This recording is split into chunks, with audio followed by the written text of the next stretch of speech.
Hi, I'm Penny Coulter. And I'm Phil Lovell, and as you can see, we're members of the Global Design Authority, the SFIA Council, and we're Australian-based SFIA Accredited Consultants. So version 9 came out in October last year. And Penny, what was the one thing that stood out to you in version 9? I think it's got to be the structure of the levels of responsibility with key new features.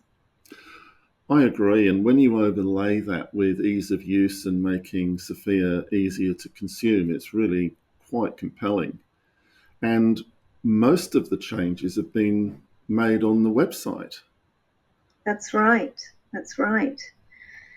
So in discovering version 9, as Phil touches on, it's on the website. There is some fantastic new content on the SFIA website, and our objective today is to assist you in discovering some of the key elements of version 9, levels of responsibility and behavioural factors. We'll take a quick tour of the SFIA website, where we will look at the SFIA version 9 homepage. That's where we'll start, through to how it works and how it's applied in a role profile. Amazing. So let's get started with going to the website and the SFIA 9 homepage. So here we have the SFIA homepage. Let's have a look at levels of responsibility. So this page takes us to a description of the levels of responsibility, and they're presented by levels. So Penny, where would you think would be a good place to start? I think let's go to level 3 as an example. Okay. With the guiding phrase apply. So here are some of the new features I touched on. The essence of the level, which provide at a glance view description of a level, though we encourage you to read the full description. And also new are the guidance notes for each level.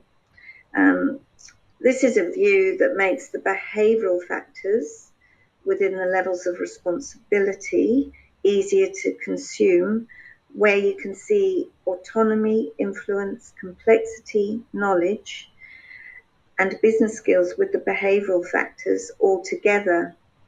We believe this equates to an elevation of emphasis in version 9 for the behavioural factors in business skills. You know, Phil, I think this is now a good time to take a look at one or two behavioural factors. Absolutely. So an excellent view to do that is this generic attributes, business skills, and behavioural factors. And what this view does is present on one screen the generic attributes as well as the behavioural factors. So let's have a look at collaboration. And you can see here that we've got a skill code, as you would with the professional skills, with each of the behavioural factors and generic attributes now have a skill code. And as with the levels, we've introduced guidance notes, which were very popular in version 8 in the professional skills and have been carried over in version 9 to levels of responsibility.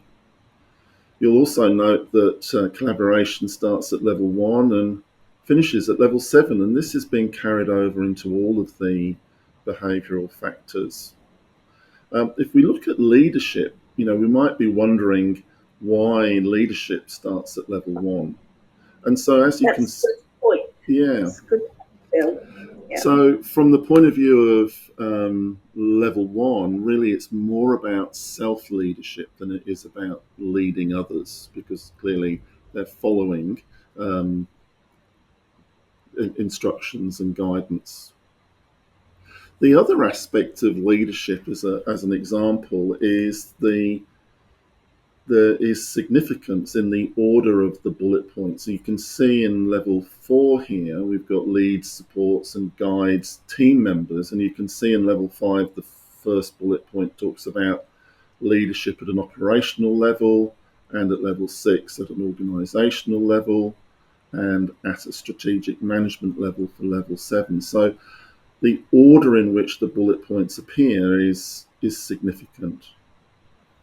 That's very true, and I think what that demonstrates, and we put some thought into this, didn't we, Phil, about the escalation pathway between levels. So as you can see, it escalates from level 4 up to level 7 here, with increased scope and impact.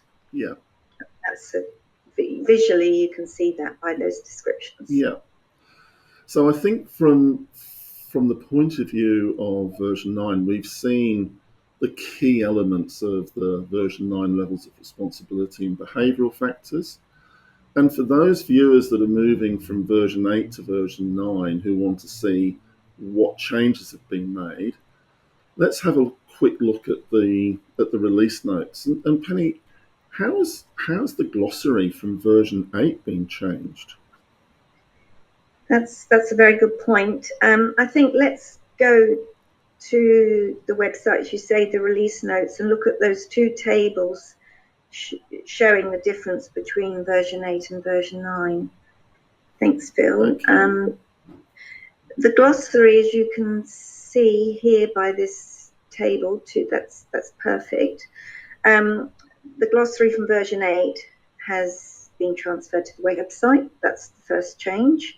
And the two key differences are that in version 8, the behavioural factors were spread across multiple generic attributes and not necessarily spanning all 7 levels for a behavioural factor. But now in version 9, the behavioural factors reside in one generic attribute only, and that's business skills. And now each behavioural factor spans across levels 1 to 7. So this is a useful table that you'll find on the website to help you better understand the key changes to the behavioural factors from version 8 to version 9. And I think, Phil, it'd be really good to touch on what else has happened to support making SFIA easier to consume in version 9. I know there's a really good section on how it works. Yeah, let's have a look at that. I mean, as we navigate to that, you can see how it's less about the content of SFIA and more about how SFIA is architected and how levels of responsibility and professional skills interact. And you can see here, Penny, you've talked about the essence of a level. It's described here. And the page also describes other things like the purpose of autonomy, influence, and complexity, and of the behavioural factors, as well as knowledge. One of the most impressive diagrams in here, I might say, is the description of a professional competency, which ties together levels of responsibility and professional skills and shows how they interact.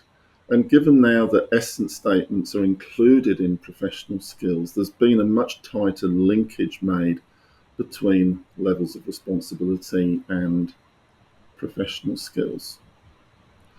Yeah, I agree. That's a great page to take your time to review, because it will really help you understand the link, as you say, between the levels of responsibility and the professional skills.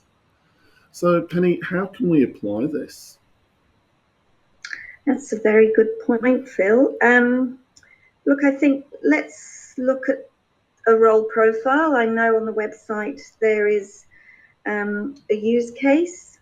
So under behavioural frameworks, yes, that's it. Let's have a look at that example. There we go. So this use case demonstrates how you can incorporate the professional skills with the levels of responsibility. In this example, we're looking at the role of a senior business analyst, where level 4, SFIA's guiding phrase of enable, has been selected along with the professional skills for such a role. And we've gone on to include the essence statement, again at level 4, as well as selecting the descriptions at level 4 for the generic attributes of autonomy, influence, complexity, and knowledge. We then went on to incorporate the other generic attribute, business skills, and selected appropriate behavioural factors, again suggested for such a role, again all at level 4.